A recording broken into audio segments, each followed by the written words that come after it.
योगी आदित्यनाथ को इस बात से बहुत परेशानी हो गई कि जिन्ना की तुलना सरदार पटेल से कर दी गई। दरअसल ये जिन्ना का जिन्न उत्तर प्रदेश में बार बार निकल रहा है क्योंकि अखिलेश यादव ने अपने उस बयान के लिए अब तक माफी नहीं मांगी। अखिलेश यादव को लगता है इससे कोई फर्क ही नहीं पड़ा और अखिलेश यादव द्वारा जिन्ना की तुलना पंडित नेहरू से और सरदार पटेल से किए जाने की पीड़ा कांग्रेस को भी नहीं हुई। कांग्रेस ने भी इस पे क्यों आपत्ति नहीं की? तो क्या आखिर इस देश में जिन्ना के नाम पर, जिन्ना के समर्थन में आज भी वोट मिलता है? दरअसल एक वीडियो शेयर किया उत्तर प्रदेश विधानसभा के योगी आदित्यनाथ के मीडिया सलाहकार शलभ मणि ने। शलभ मणि के उस ट्वीट्स में जो कुछ, चूंकि जब आप उस वीडियो को मैंने देखा, बारीकी में है कि आज योगी आदित्यनाथ का गुस्सा फिर से एकदम से सातवें आसमान पर था और योगी ने इस पूरी पीड़ा में यह दिखाने की कोशिश की कि आपने तुलना पंडित नेहरू से कैसे कर, पंडित नेहरू से की तो ठीक, इस पे उन्हें कोई ऐतराज नहीं, लेकिन सरदार पटेल से खलनायक जिन्ना। योगी आदित्यनाथ पूरे तेवर में थे, उनके चेहरे पर चेहरा लाल होता। योगी हैं, दूसरों को बहुत ठंड लग रही है, जरा योगी को देखिए, उनके आगे पीछे के लोगों को देखिए और योगी को देखिए। योगी आदित्यनाथ ने कहा कि सरदार पटेल की तुलना खलनायक जिन्ना से, एक राष्ट्र नायक और दूसरा खलनायक।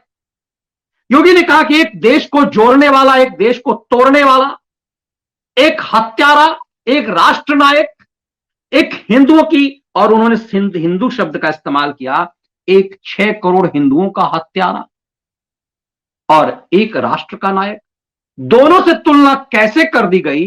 आज उन्होंने इसे जम करके इसे मुद्दा बनाया और कहा कि ये निर्दोष लोगों का हत्यारा, निर्दोष हिंदुओं का हत्यारा, उसकी तुलना एक राष्ट्र नायक से कैसे कर दी गई।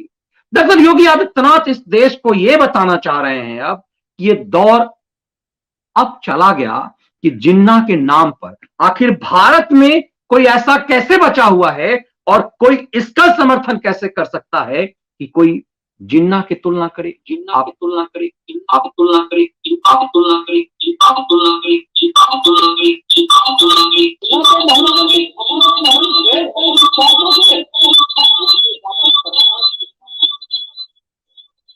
नायक सरदार पटेल, सरदार पटेल, खलनायक,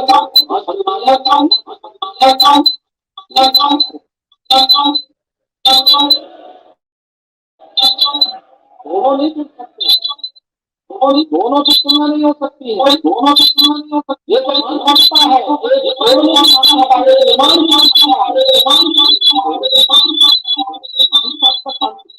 अनेक एक्शन के माध्यम से कराने वाला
ये जोड़ने, ये तोड़ने की मानसिकता, ये तोड़ने की मानसिकता, तोड़ने की मानसिकता, जिस तरह की बात, जिस तरह की बात, जिस तरह की बात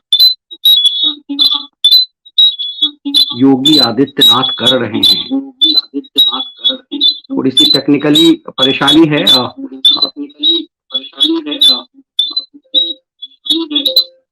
हमने आपको ये बताने की कोशिश की, दरअसल विधानसभा में विधानसभा में विधानसभा में विधानसभा में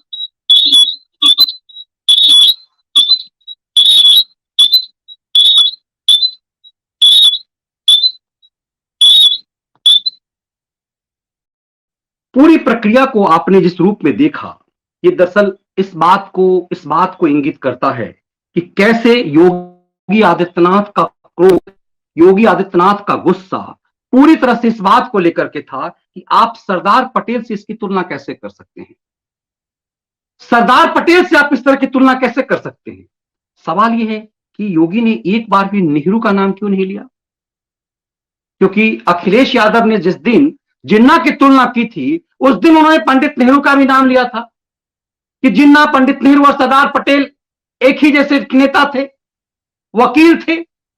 ये तमाम चीजें इस बात की ओर इंगित करता है कि योगी ये दर्शाना चाह रहे हैं कि कांग्रेस जिस विचारधारा को लेकर के आगे बढ़ी है, दरअसल जिन्ना की विचारधारा और कांग्रेस की विचारधारा बहुत अलग नहीं थी। राष्ट्र एकजुट हो सके, राष्ट्र एक हो सके, यह प्रयास पंडित नेहरू ने भी नहीं किया और जिन्ना ने भी नहीं किया। पंडित नेहरू की भी कभी इस बात को लेकर ज्यादा दिलचस्पी नहीं थी कि देशी राज्यों का कैसे भारत में विलय किया जाए। कश्मीर को लेकर के भी इनकी इतनी इस कदर जल्दबाजी थी कि वो संयुक्त राष्ट्र संघ चले गए। लेकिन इस देश की मीडिया ने, नेहरू ने अपने वामी चरित्र के कारण, भले कांग्रेस पार्टी के टिकट पर लड़े, भले कांग्रेसी कहलाए, लेकिन उनकी पूरी विचारधारा वाम से नजदीकी थी। इसीलिए नेहरू ने भारत को चीन और सोवियत संघ के करीब रखा, मतलब दो वामपंथी राष्ट्रों के करीब रखा। चीन की विस्तारवादी नीति, चूंकि पड़ोसी राष्ट्र था चीन, इसलिए भारत पर हमलावर उसके भाई, हिंदी चीनी भाई भाई की ऐसी की तैसी कर दी चाइना ने, क्योंकि वो पड़ोसी था, रूस दूर था। लेकिन नेहरू की पूरी नीति, विदेश नीति, आप कहने के लिए एक गुट निरपेक्ष थे, लेकिन आप स्पष्ट रूप से था कि आप किस गुट में थे, ये दिखाई देने की थी। दरअसल सही मायने में एक तरह की एक दोगली नीति थी। आज योगी जब बात करते हैं, चूंकि वो देश के प्रधानमंत्री हैं, इसलिए खुल करके वो बात नहीं कर रहे, लेकिन इस टीस में दिखता है कि जिस सरदार पटेल को इतिहास से एकदम से साइड कर दिया गया, वो सरदार पटेल दरअसल हैं कहां, इस पूरी परिप्रेक्ष्य में सरदार पटेल है कहां। ये साफ तौर पे दिखता है कि कैसे नेहरू की विस्तारवादी की चाइना की विस्तारवादी नीति से क्लोज आए योगी पंडित जवाहरलाल नेहरू, और उन्हीं के एक तरह से सबऑर्डिनेट रहे सरदार पटेल, जिनको इतिहास के पन्ने से पूरी तरह से गायब कर दिया गया। वो सरदार पटेल, उस सरदार पटेल को लेकर के योगी आदित्यनाथ की पीड़ा है।